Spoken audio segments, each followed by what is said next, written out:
Hello students, स्वागत है आपका अपने चैनल कॉमर्स गुरुजी पर। और इम्पोर्टेंट क्वेश्चंस को स्टार्ट करने से पहले मैं आपको बताना चाह रहा हूं कि कल यानी कि 30 तारीख को हमारा वर्कशॉप है नून एकेडमी पर, जिसमें मैं आपको कराने वाला हूं कि आपको बोर्ड एग्ज़ाम की कैसे प्लानिंग करनी है, कैसे अच्छे इंपॉर्टेंट क्वेश्चंस आप कराओगे और उसको आपको क्रैक कैसे करना है।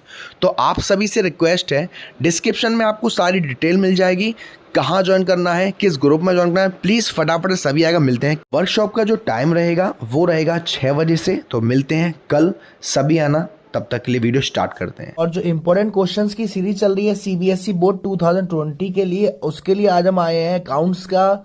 ये पार्ट 3 है, वैसे ये पार्ट 4 है, लेकिन अकाउंट्स के लिए हम आए हैं। अकाउंट्स का कैश फ्लो स्टेटमेंट में जो इम्पोर्टेंट क्वेश्चन रह सकते हैं आपके सीबीएसई बोर्ड 2020 के लिए, उसके बारे में करेंगे।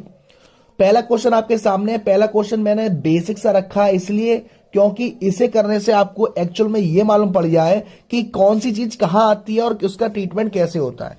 इस क्वेश्चन में मैंने कोई भी एडजस्टमेंट नहीं ली है।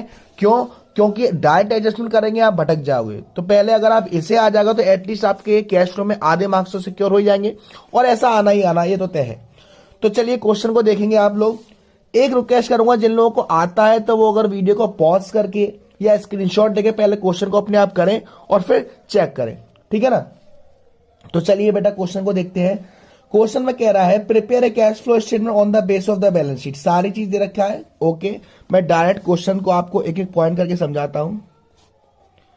कैश फ्लो स्टेटमेंट, ठीक। सबसे पहले जैसा कि आपको मालूम है हमें क्या निकालना है, नेट प्रॉफिट बिफोर टैक्स।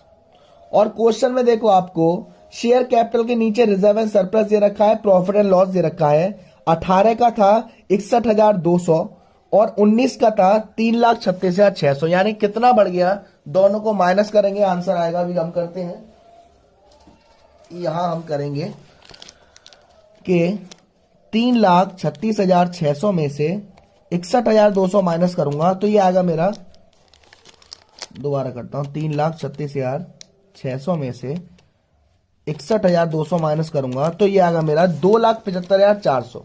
क्योंकि और कुछ भी नहीं दे रखा, ना जनरल रिजर्व, ना प्रोविजन फॉर टैक्स, ना प्रपोज डिविडेंड, तो डायरेक्ट ये क्या आ जाएगा मेरा, नेट प्रॉफिट बिफोर टैक्स। कितना आया, 2,75,400। ठीक बेटा, फॉर्मेट से नहीं कर रहा हूं मैं, फॉर्मेट आप ऐसे बना सकते हैं, ऐसे यहां, ठीक है ना। ऊपर यहां हैंड डाल सकते हैं, cash flow from operating activity निकालना है। उसके बाद जब और कुछ नहीं दे रखा तो ये आपका नेट प्रॉफिट के बाद आते हैं adjustment for non cash item, जैसे डेप्रीशिएशन है, गुडविल है, लॉस ऑन सेल है, प्रॉफिट ऑन सेल है। वैसी कोई चीज नहीं दे रखी तो ये डायरेक्ट 2,75,400 हमारा क्या हो जाएगा, operating profit before working capital changes.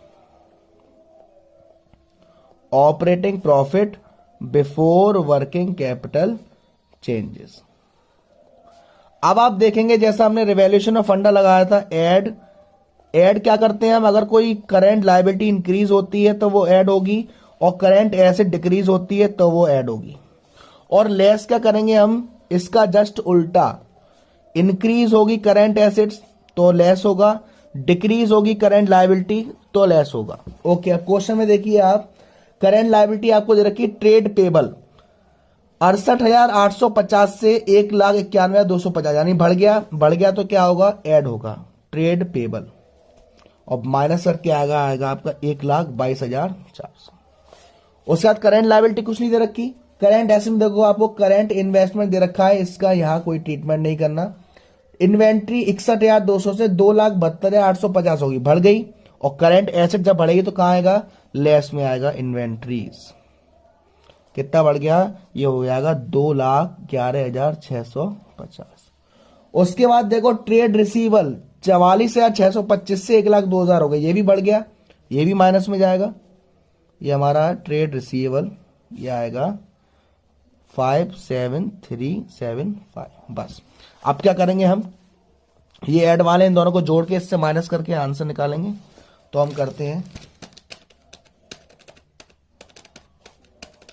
ये आपका जो आंसर आएगा वो प्लस में आएगा, प्लस में आएगा आपका 1,28,775, 1,28,775। अगर ये आपका सॉल्व करके आंसर प्लस में आ रहा है तो आप लिखोगे net cash flow from operating activities. यही आंसर माइनस में होता तो net cash use in operating activity, ये पार्ट आ गया। अब भी हम निकालेंगे इन्वेस्टिंग एक्टिविटी। इन्वेस्टिंग एक्टिविटी हम ये देखते हैं कि जो हमारी एसेट्स है वो सेल हुई है या परचेज हुई है। यहां आपको देखो एसेट साइड में देखो फिक्स एसेट्स 6,42,600 से 7,49,700 हो गया, बढ़ गया। जब भी एसेट डायरेक्टली बढ़ेगी मीन्स हमने परचेज किया होगा, कम होगी मीन्स हमने सेल कर दिया। परचेज करेंगे तो माइनस और सेल करेंगे तो प्लस। यहां वैल्यू बढ़ी है यानी कि हमने फिक्स एसेट्स को परचेज किया है। कितना? 6,42,600 में 7,49,700 माइनस करूंगा तो यह आएगा 1,07,100 जो कि माइनस होगा। ऐसे ही नन करेंट इन्वेस्टमेंट भी बढ़ गए मींस परचेज किया है। बैलेंस करके आएगा 76,500, दोनों माइनस का है और कुछ है नहीं तो ये आएगा 1,83,600 माइनस का। और क्योंकि ये माइनस में आया तो हम क्या लिखेंगे? Net cash used, net cash used in investing activities. अब आएगा हमारा सी पार्ट जिससे हम कहते हैं फाइनेंसिंग एक्टिविटी।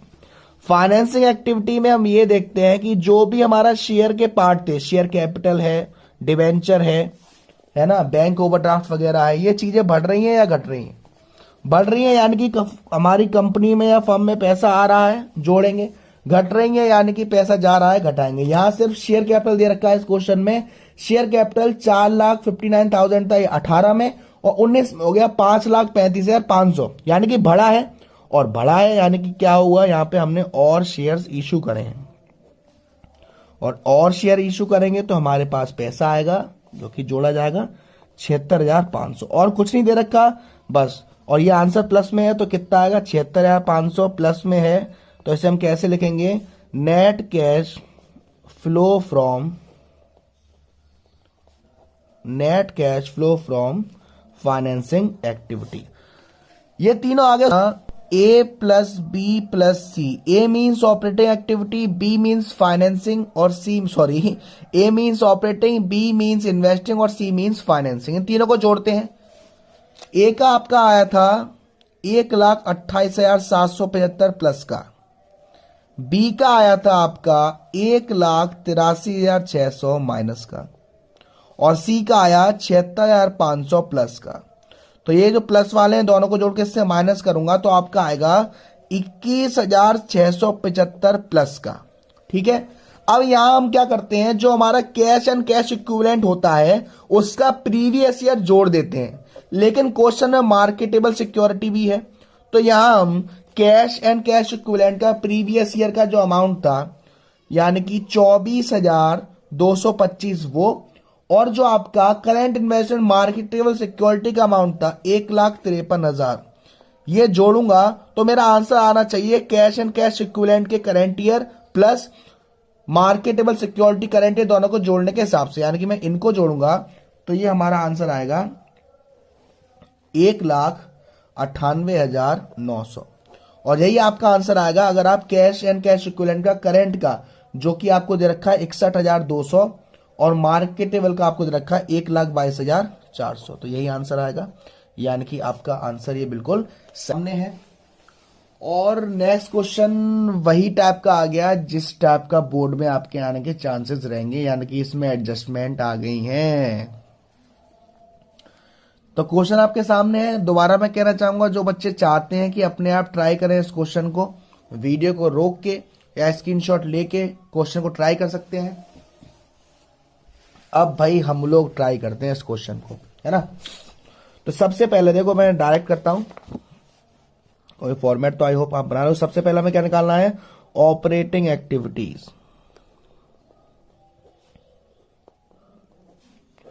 ऑपरेटिंग एक्टिविटी में मुझे सबसे पहले क्या निकालना है? Net profit before tax. Okay sir, बिल्कुल निकालना है। और नेट प्रॉफिट बिफोर टैक्स में देखो रिजर्व एंड सरप्लस आपको दे रखा है 50,000 से कितना हो गया? 50,000 से कितना हो गया बेटा सर? 50,000 से 1,25,000 हो गया। ओके, यानी कि कितना बढ़ गया हमारा? 75,000 बढ़ गया।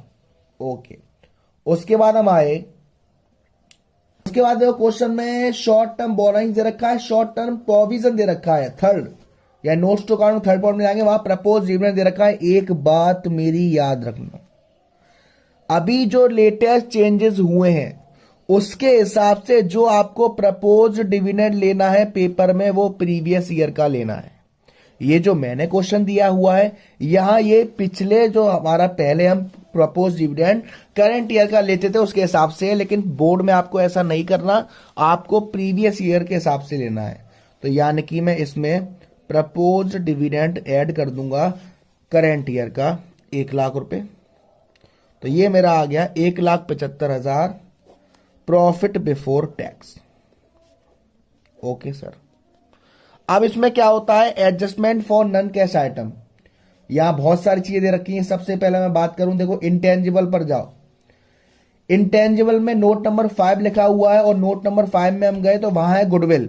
75,000 से 50,000 हो गई, यानी कम हो गई, 25,000 घट गई, और घटेगी तो वो क्या होती है? ऐड होती है नॉन कैश आइटम में, गुडविल रिटन ऑफ।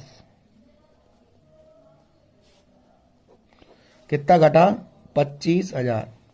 ओके, उसके बाद क्वेश्चन में देखो हमें लास्ट में नीचे सेल दे रखी है, डेप भी दे रखा है अच्छा खासा। डेप्रीशिएशन हमें कितना दे रखा है बेटा? क्वेश्चन में देखो, क्वेश्चन में देखो डेप्रीशिएशन हमें कितना दे रखा है, यहां नहीं दिखेगा, आपको 2 अकाउंट बनाने पड़ेंगे। तो देखिए बेटा, सबसे पहले यहां 2 अकाउंट, जो आपको पेपर में ऐसा क्वेश्चन ही आएगा। देखो यहां मशीनरी सेल हो रही है तो एक अकाउंट तो बनेगा मशीनरी का और एक अकाउंट बनेगा एक्यूमुलेटेड डेप्रीशिएशन का। Accumulated depreciation means total depreciation होता है, तो इसका अकाउंट बनाएंगे हम। तो देखिए बेटा, सिंपली इसका अकाउंट कैसा बनेगा? इसमें जस्ट हम जो एसेट्स का अकाउंट होता है उसका थोड़ा सा हम उल्टा करते हैं। यानी कि देखिए यहां जो बैलेंस दे रखा है हमें करेंट ईयर का, वो यहां आएगा एक्यूमुलेटेड डेप्रीशिएशन का टू बैलेंस 1,05,000, और जो प्रीवियस ईयर का बैलेंस था बाय बैलेंस वो हम डालेंगे बाई साइड में 70,000। यहां कोई दिक्कत? यहां कोई दिक्कत? नो दिक्कत। उसके बाद क्वेश्चन में आपको मशीनरी के ऊपर डेप दिख रहा है लास्ट में, एडजस्टमेंट में एक्यूमुलेटेड डेप्रीशिएशन, वो यहां आएगा टू मशीनरी। कितना लग गया? 20,000। तो अब देखो 1,05,000 और 20,000, 1,25,000 और 70 माइनस करेंगे तो जो आपका डेप निकल के आया करेंट ईयर का वो कितना आया? 55,000। ये तो डेप आ गया। अब मैं बात करूंगा मशीनरी अकाउंट की। मशीनरी अकाउंट समझेंगे बेटा। अब जब भी हम कोई एसेट्स अकाउंट बनाएंगे तो उसमें क्या करेंगे? जो प्रीवियस ईयर का बैलेंस है वो 2 में डालेंगे और जो करंट ईयर का बैलेंस है वो बाय में डालेंगे। तो यहां जब हम मशीनरी की बात करेंगे तो प्रीवियस ईयर का बैलेंस था 5,22,500, तो वो 2 में डालेंगे, और करंट ईयर का 8,37,500 वो बाय में डालेंगे। यहां कोई दिक्कत? नो दिक्कत। उसके बाद क्वेश्चन में आपको दे रखा है एक्यूमुलेटेड डेप्रीशिएशन कितना था? 20,000 रुपए था। कोई दिक्कत? कोई दिक्कत नहीं सर। उसके बाद देखो क्वेश्चन में क्या कह रहा है? During the year piece of machinery की कॉस्ट 40,000 थी और डेप कितना था हमारा? 20,000। वो कितने में बेच दी? 5,000 के घाटे में बेच दी, तो लॉस हुआ 5,000 का, वो यहां आएगा बाय स्टेटमेंट 5,000, ये लॉस हो गया। अब मशीन बेची कितने की थी? देखो बेटा 40,000 की मशीन थी, 20,000 का डेप था और 5,000 घाटे में बेची, यानी कितने की बेची वो? 15,000 की। तो यहां पे सेल भी आएगी बाय बैंक, ब्रैकेट में सेल 15,000। अब कुछ नहीं करना है, इसका टोटल करके इससे माइनस करेंगे तो परचेज की वैल्यू आ जाएगी टू बैंक परचेज, यानी कि 3,55,000 की हमने मशीनरी परचेज करी। एक और चीज, क्वेश्चन में आपको डिबेंचर पर इंटरेस्ट दिख रही है? यस सर, दिख रही है। डिबेंचर हमारे कितने दे रखे हैं बेटा? क्वेश्चन में देखो डिबेंचर हमें कितने रखे हैं प्रीवियस ईयर के? 1,75,000, और सबसे लास्ट में देखो 50,000 12% डिबेंचर वर इशूड ऑन 31/3/2019। तो 1,75,000 का 12% करोगे तो 21,000 आएगा आपका इंटरेस्ट ऑन डिबेंचर। ये कहा जाएगा सर, ये adjustment for non cash item में जुड़ता है, यानी कि अब देखो अब पूरा क्वेश्चन हो जाएगा। गुडविल हो गया, इंटरेस्ट ऑन डिबेंचर आया आपका, ऐड होगा यहां 21,000 रुपये। उसके बाद अभी loss on sale of machinery निकाला था, ऐड होता है वो 5,000 रुपये। डेप निकाला था अभी आपने, बैलेंसिंग फिगर करे करंट ईयर का, कितना आया था 55,000 रुपये। बस अब क्या करना है, इन सब को लाइन से जोड़ दो और जोड़ोगे तो आपका आएगा 2,81,000, 2,81,000। ये हमारा क्या निकला, operating profit before working capital changes. अब यहां हम क्या करते हैं, वही करंट एसेट्स अगर डिक्रीज होगा और करंट लायबिलिटी इंक्रीज होगा तो ऐड, और करंट लायबिलिटी डिक्रीज होगा करंट एसेट इंक्रीज होगा तो लेस। यहां क्वेश्चन में हमें सिर्फ और सिर्फ एक चीज दे रखी है, इन्वेंट्री। करंट लायबिलिटी में कुछ नहीं दे रखा, जो दे रखा है उसका एडजस्टमेंट हुआ है। करंट एसेट्स में करंट इन्वेस्टमेंट दे रखा है, वो नहीं आएगा। इन्वेंट्री दे रखी है और इन्वेंट्री का 6th केस दे रखा है स्टॉक। 36,000 से 61,000 हो गया, यानी कि ये क्या हो गया, 36,000 से कोई चीज 61,000 हो गई। तो यहां आप बताइए क्या हुआ, बढ़ गया कितना, 25,000। और जब ये बढ़ेगा तो क्या होगा, करंट एसेट से लेस होगा। तो ये 2,81,000 में से 25,000 माइनस करेंगे तो प्लस के आएगा 2,56,000। और क्योंकि ये प्लस का आया है तो क्या है, ये net cash flow from operating activities. अब हम चलते हैं दूसरी एक्टिविटी के पास, जिसका नाम है हमारा इन्वेस्टिंग एक्टिविटीज। इन्वेस्टिंग एक्टिविटी में मैंने क्या बताया, हमारा परचेज और सेल की बात आएगी। परचेज किया है तो माइनस, सेल किया है तो प्लस। इसके लिए आपको क्वेश्चन में हो सकता है एडजस्टमेंट अकाउंट बनाना पड़े, जो कि मैंने बताया आपको कैसे बनता है। तो आपको पता है सेल हुई थी मशीनरी की, कितनी वैल्यू आई थी, 15,000, प्लस का होगा। नन करंट इन्वेस्टमेंट देखो क्वेश्चन में आपको दे रखा है, पहले 50,000 के थे, फिर हो गए 75,000 के, यानी कि 25,000 बढ़ गए। तो 25,000 क्या कर लिए, परचेस कर लिए, नन करेंट इन्वेस्टमेंट माइनस होगा। और क्वेश्चन में आपने मशीनरी का परचेस बैलेंसिंग फिगर निकाला था, कितना आया था, 3,55,000, ये भी माइनस। कुछ नहीं करना, माइनस वाले जोड़ दो और इससे माइनस कर दो तो माइनस का ही आएगा 3,65,000, 3,65,000, यानी कि ये आ गया माइनस में, क्योंकि तो ये आएगा net cash use in investing activity. अब हम बात करें तीसरी एक्टिविटी की हमारी, जो कि हमारी है फाइनेंसिंग एक्टिविटी। फाइनेंस एक्टिविटी में देखो बेटा, शेयर की वैल्यू देखो, सबसे पहले शेयर की वैल्यू 3.5 लाख से 4.5 लाख हो गई, यानी कि इशू कर दिए शेयर्स 1 लाख के, issue of share capital 1 lakh.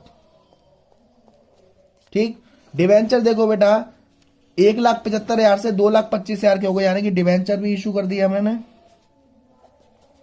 50,000 से। ठीक, डिवेंचर पे इंटरेस्ट दी थी 21,000, माइनस होगा। और प्रपोज डिविडेंड प्रीवियस ईयर का 62,500। ठीक, बस अब कुछ नहीं करना, प्लस वालों को प्लस करके माइनस वालों से माइनस करेंगे तो 66,500 आएगा बेटा हमारा प्लस का। अब कुछ नहीं करना, ए प्लस बी प्लस सी करेंगे और जो टोटल आएगा उस टोटल में कैश एंड कैश इक्विवेलेंट का प्रीवियस और नन को जोड़ने के बाद जो आपका आंसर आएगा वो कैश एंड कैश इक्विवेलेंट के करंट के बराबर आएगा, मींस आपका आंसर सही है। क्वेश्चन में करंट इन्वेस्टमेंट भी दे रखा है, बैंक ओवरड्राफ्ट भी दे रखा है, तो करंट इन्वेस्टमेंट जुड़ेगा, बैंक ओवरड्राफ्ट माइनस होगा। तो ये थे क्वेश्चंस जो कि 90% चांसेस है इन क्वेश्चंस जैसा ही आएगा, गारंटी देता हूं। और कुछ क्वेश्चन मैं वीडियो के एंड में भी अटैच कर दूंगा।